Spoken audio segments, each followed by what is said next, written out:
بسم اللہ الرحمن الرحیم.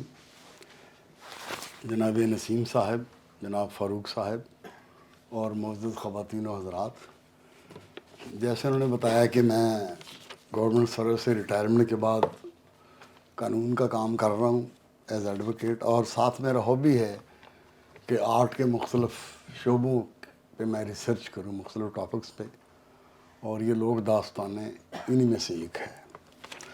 تو عرض یہ ہے کہ اللہ تعالیٰ نے جب سے یہ دنیا تخلیق کی ہے، اللہ نے ہر ذی روح کا ایک جوڑا پیدا کیا ہے، اور حضرت آدم اور پھر حضرت ابا کو تخلیق کیا. مرد اور عورت ایک دوسرے کے لیے لازم و ملزوم ٹھہرے. اگر ان میں سے ایک کو بھی منفی کر دیا جائے تو میں سمجھتا ہوں کہ ایک صدی کے اندر اندر یہ زمین انسانوں کے وجود سے خالی ہو جائے. اللہ تعالیٰ نے مرد اور عورت کے درمیان ایک خاص کشش رکھی ہے، یعنی محبت کا جذبہ پیدا کیا ہے. محبت کا یہ جذبہ انسانوں کے دلوں میں ازل سے موجود ہے اور ابد تک رہے گا. شادی کی نیت سے محبت کرنے والے مرد اور عورت میں کسی ایک خاندان کا یا دونوں خاندان یا معاشرہ کسی وجہ سے ان کو یہ حق نہیں دیتا عام طور پہ. اسی طرح ان دونوں کی محبت اور ملاپ کی خواہش ممنوع قرار پاتی ہے.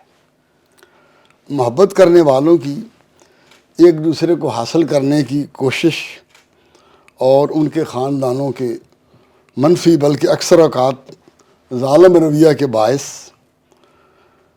کشمکش کے نتیجے میں رومانی کہانی جنم لیتی ہے. محبت کرنے والوں کا جذبہ جتنا شدید ہوتا ہے، عام طور پر اس کی مخالفت بھی اتنی ہی شدید ہوتی ہے، جس کی وجہ سے رومانی کہانی کا انجام عام طور پہ المناک ہوتا ہے.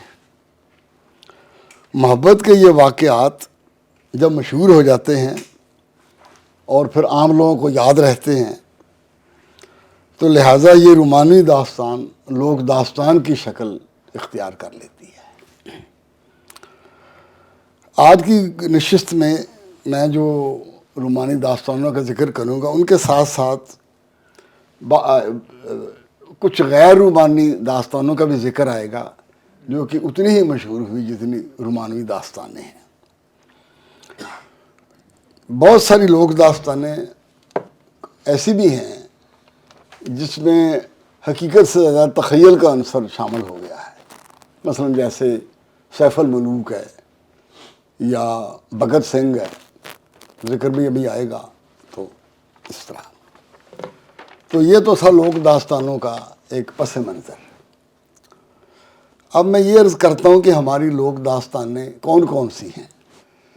میں نے ہماری کا لفظ یوز اس طرح کیا ہے کہ جس علاقے میں پہلے میرے ذہن میں تھا کہ پاکستان کی لوک داستانیں، پھر پسند یہ کیا گیا کہ میں نے دونوں آپشن رکھی کہ ہماری لوک داستیں. بات ایک ہی ہے کہ ہمارے پیارے ملک پاکستان جہاں ہم رہتے ہیں، اس خطے میں جو داستانیں پروان چڑھیں، پیدا ہوئیں اور پروگرس ہوئی، ان میں وہ داستانیں کون سی ہیں.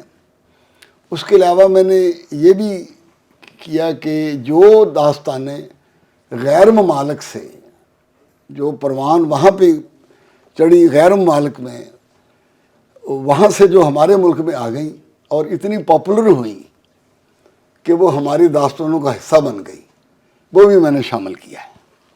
اور اس کے علاوہ آزاد کشمیر کی لوک داستانوں کو بھی میں نے ان کو بھی قابل غور سمجھا ہے. تو میری اس لوک داستانوں کی جو کلاسیفیکیشن ہے، اس کے 6 حصے ہیں. 4 حصے تو ہمارے چاروں صوبوں کے، اور اس کے علاوہ آزاد کشمیر 5واں، اور 6ٹھا غیر ممالک سے آنے والی داستانیں. تو میں الفابیٹیکل آرڈر میں ہمارا پیارا صوبہ بلوچستان آتا ہے. اس کی جو داستانوں میں چونکہ اب ریسرچ تو میں نے اس طرح کی ہوئی ہے کہ سارے داستانوں کے میں نے واقعات جمع کیے ہیں، ریسرچ کی ہے، لیکن اب چونکہ ٹائم کی قلت کی وجہ سے میں واقعات بیان نہیں کر سکتا، کیونکہ ہر داستان 10 منٹ میں بھی ایک داستان ختم ہو سکتی ہے اور پورا 1 گھنٹہ بھی لگ سکتا ہے. لہٰذا چونکہ وقت کی قلت کو مد نظر رکھتے ہوئے، لمیٹیشن کو، میں نے ان کے داستانوں کے نام پکاروں گا. اگر کسی کو دلچسپی ہو تو اس پہ گفتگو ہو سکتی ہے. اس پہ نام اس طرح ہوں گے کہ مشہور نام بھی ہوں گے، آپ سنیں گے، اور غیر مشہور، غیر معروف داستانیں بھی سنیں گے. چونکہ ظاہرہ میرا فیلڈ ہے، میں نے سبھی کو جمع کرنے کی کوشش کی ہے، رومانوی بھی اور رزمیہ بھی.